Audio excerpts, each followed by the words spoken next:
Good morning. Appreciate you guys, your time, and your commitment to basketball, and certainly the opportunity to be here this morning. Excited about our season, about our team. Thought we had a good summer. Saw some kids maturation on the court. Taking on new responsibilities, new roles, expanding their game. We've had a good preseason, and very anxious to get started on Monday.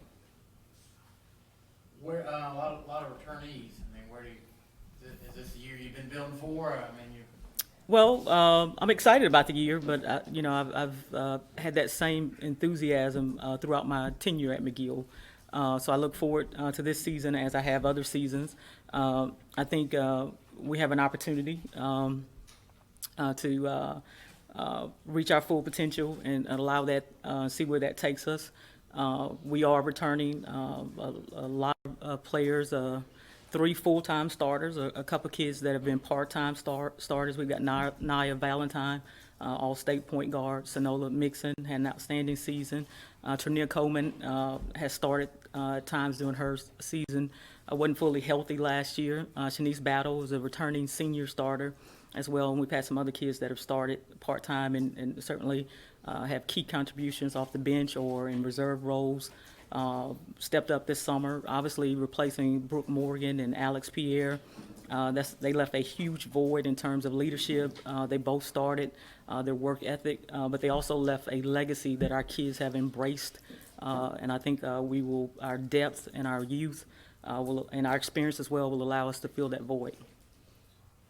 10 years already at McGill Toolen. Talk about when you started there at McGill Toolen and where you are now, the growth of the program that you've seen each and every year, and what you attribute the growth to. I certainly, some of it is, I think as coaches, we get better with experience. Throughout my basketball tenure prior to McGill, I'd been an assistant coach. I think it takes time as a head coach to learn in terms of implementing, adjusting to your personnel from year to year. So I got better. I certainly think our talent got better over the years, but probably the most consistent thing has been our ability over time to build culture. I think once you are able to establish that and it is consistent throughout your program from year to year, and those things are already established and the kids buy into it, I certainly think that is a common denominator that is a prerequisite for success. I was on the phone last night with a college coach, and they said, they was asking about other players, and they used McGill Toolen as the measuring stick. It was like, could this kid play at McGill Toolen? And I was like, yeah, this kid probably could play there. How does that put a target? Is it a target on your back, or it just instills you to go harder because people set precedent that McGill Toolen girls basketball is Mobile basketball? I think we certainly appreciate any respect that we've earned, but I'm a I believe in working within our circle. So we have to be able to set and meet a standard, and if we are able to agree on a standard that has been in place and is consistent throughout our program, and we're willing to do the things to meet that standard, then those things internally will take care of things externally. Okay, Coach. In addition to winning games, winning championships, do you have any other goals for your program? And if you do, what are they? I think, probably consistent with all coaches, you want to build young people. I played high school basketball and was fortunate enough to play college basketball. But the thing, I won a state championship at McGill, and I played for a legendary coach. But she made us leaders, made us, women of integrity that understand accountability, that understand contributing to society and so forth. So I think that is what's key for all our coaches at McGill, and I certainly believe in our city that we are all committed to building young people and teaching them, helping them cultivate their character, responsibility, leadership, and all those intangible things that are going to make them successful in life. As far as scheduling goes this year, who do you think will be the toughest teams on your schedule, as well as in area play? Well, certainly, I think, and you guys can attest as well, there are going to be some rival games, some key games locally, Foley, Theodore, and I could go down the list. I think it's important that, one of the things that we preach within our program, every game is important, and no game is more important than the next game and the next opponent. We also have a philosophy of we are the common denominator on our schedule. That's the team that we can most control. But I will say we're taking on, we're at Robertsdale tournament, we're playing Eufaula. I saw them last year, have great respect for their team, the way they play, and their players. I think that'll be a good challenge for us.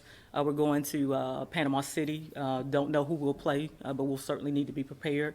And I'm going to play one of my former players. I coached at LSU. I coached Tamika Johnson, WNBA champion, all SEC. Outstanding young woman. She's coaching at McKinley High School. They have a 6'6" post player and a Rutgers commitment. So I'll have my work cut out that evening, December the 2nd. I'll be ready. Talking about post players, who gonna fill that Alice Pierre position for us being the leader in the post for you this season? One of the things that we're a little deeper and a little longer this year, so we'll do it in some regards by committee. Alex had an outstanding season last year and saved her best for last. She was absolutely outstanding in our semifinal game against Hoover. I think she was 7 of 7 from the field. It was my fault that she did not get the ball more, but she was just as good as you could get. But we've got Sonola Mixon returning. She'll play a little bit in the post as well as perimeter. Destiny Young, Gigi Cole. There's if you guys are familiar with Matthew McNeese that played for our boys, he has a little sister that's a freshman. She looked great this summer. She'll make key contributions, but again, it'll be by committee. I probably left somebody out. We'll actually play a little small ball from time to time, and try to space the floor a little bit with 4 guards, and still be able to score in the paint, hopefully. Coach, you've every year you seem to have a good group of girls, good group of athletes. What do you instill into those players to get them to come out each year after year to continue to give you their all? Well, I think it starts with fundamentals in the culture of your program, what you consider to be important. Those things for us start with discipline. You have to be self-motivated, self-disciplined. If not, it's my responsibility to help you cultivate that by any means necessary. But I think when you have a tremendous commitment to that, the kids embrace that. And I think they're less likely to resist when you're consistent in that regard. So they learn to cultivate their own discipline, understanding what the stakes are, what the goals are. I think execution is critically important. So we focus on not as much on what we do, but how we do it. Some things that we do is we, in practice, we put an emphasis and a premium on the process. So they're not rewarded all the time for scoring. They may keep the ball, but they accumulate points by doing the right things within that possession. And so I think it's what you put the emphasis on. And for us, I think one of the keys is preparation. We prepare for each opponent, very specific, film preparation, game preparation, just those staples of discipline, preparation, execution, and then accountability. Coach, can you talk about Naya and just how far she's come in her years with you, and she's only a junior? Yes. I think this is her, for a lot of our players, is going to be their best year, but she's gotten better each year.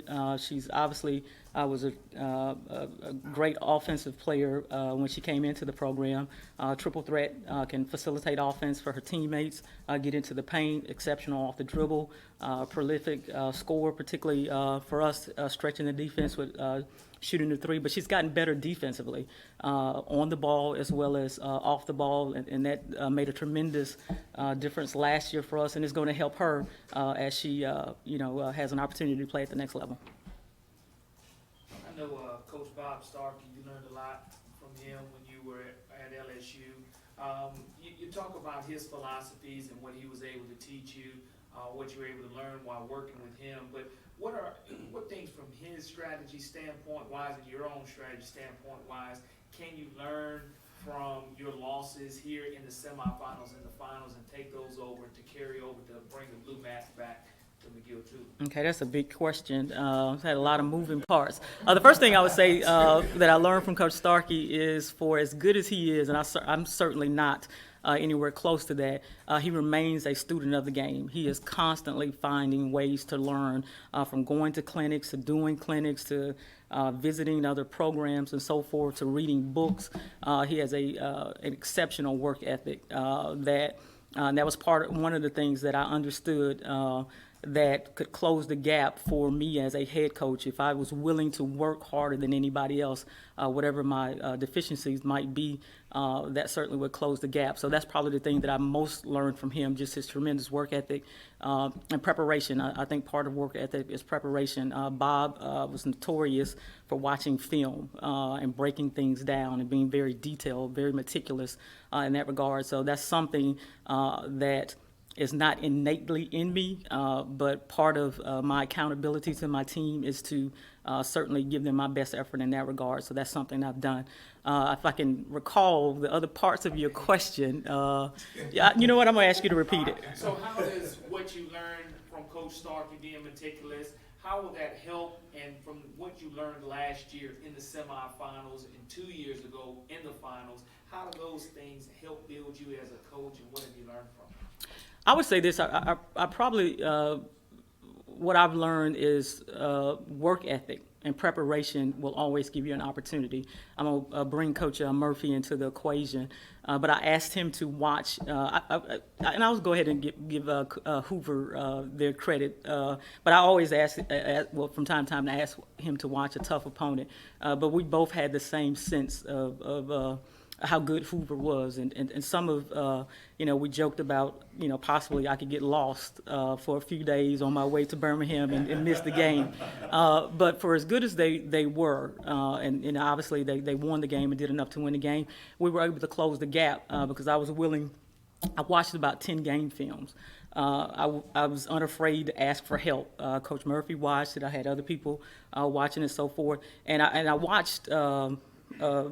Yeah, I was looking for different things, anything. I watched them win. They only lost one game, but I was watching for different things that different people did. And I just watched long enough till I found things that I thought we could implement that would close that gap for us. And I thought the kids did a good job of taking the game plan to the floor and giving themselves an opportunity to win. And so I think for the most part, anytime if you're well prepared and unafraid to be over prepared, you've got an opportunity.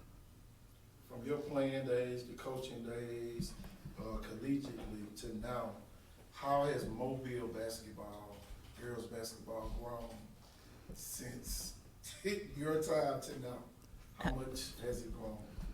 I certainly think the opportunity and the exposure has grown tremendously. The opportunities these young ladies are afforded to play travel ball and AAU, the support they get is tremendous. I think they are starting earlier and playing more, which creates more opportunities for them and expands their game. And I'll also be honest, I think the era I was fortunate to come to play in, to give them credit. And I'll challenge any other era. Some of us can still play, and I was the least of that, even though I had one of the better opportunities. But I played Ella Williams, who was a globetrotter, just tremendous. Loretta Freeman was a Kodak All-American. So. For as much as this generation of basketball players, the opportunities they have and the talent, I certainly think that era that I was fortunate enough to play in stands the test of time. Coach, thank you. Thank you. Yeah, have a good day.